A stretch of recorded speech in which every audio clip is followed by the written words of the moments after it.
I want to take you back to a simpler time, a happier time, 2010, when games were straightforward, rugged, manly. Games like Vanquish. Vanquish.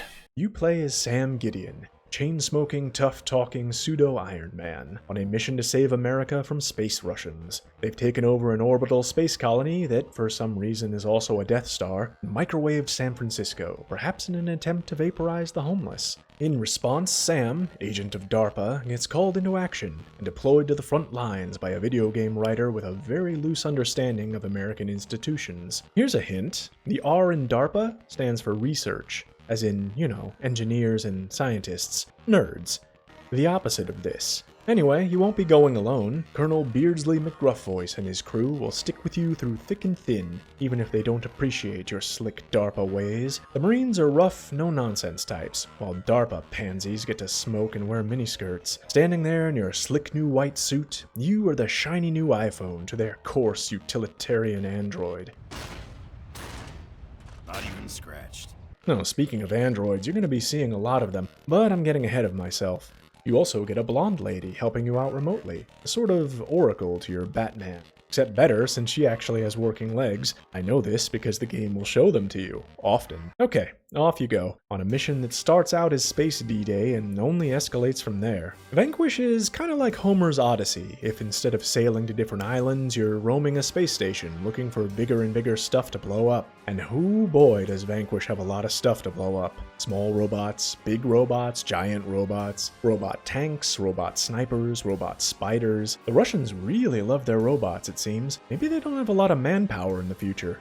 Possibly because of what they're doing in the present. Sam, meanwhile, has good old-fashioned flesh-and-blood Marines on his side. He cares deeply for his comrades in cutscenes and then proceeds to spend 90% of the game yelling at them for getting in the way of his bullets. Get out of the way! Get out of the way! Get out of the way! Get out of the way! Out of the way!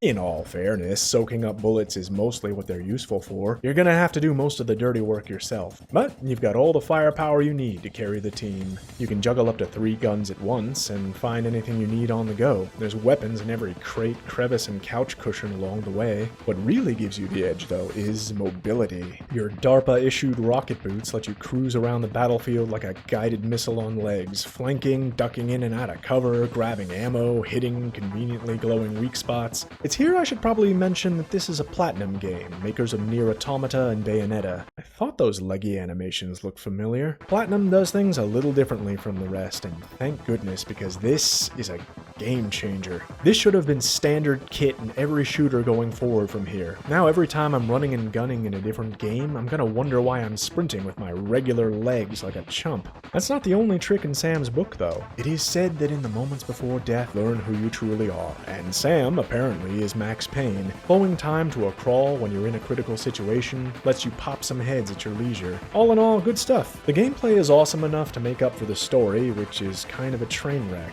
which ironically I think is the one thing you don't wreck in this game. You could empty a 200-round magazine into a bot and that thing still wouldn't have as many holes as the plot of Vanquish. I think I got about halfway through the opening cutscene before I packed a suitcase and sent my brain on a 7-hour vacation, and I'd advise you to do the same. Doesn't matter. You're here for the power fantasy. It's hard for a game that starts you out as a rocket-propelled super soldier to go up from there, but it does. Once you've found which guns are your favorite, you can keep upgrading them throughout the campaign. The bots that gave you trouble in the first act, you'll be slapping around a few missions later. What could I criticize, if anything? Well, there are a few things, if you really want to drill into it. Grenades are a little wonky, I never did quite get the hang of them. I dislike the sniper rifle. I mean, it's great, it does exactly what you'd expect, lets you clear areas from a safe distance, but safe distance shouldn't be in Vanquish's vocabulary. When everything else in the game revolves around high mobility and positioning, hiding behind a wall a mile away and popping heads just feels wrong. I also don't like how melee attacks instantly overheat you. Zooming in close to uppercut an enemy into the rafters feels awesome. What feels a lot less awesome is immediately limping over to the nearest cover to take a breather because that one hit wiped you out. I still can't get my head around how your leg thrusters somehow generate less heat than throwing a single haymaker.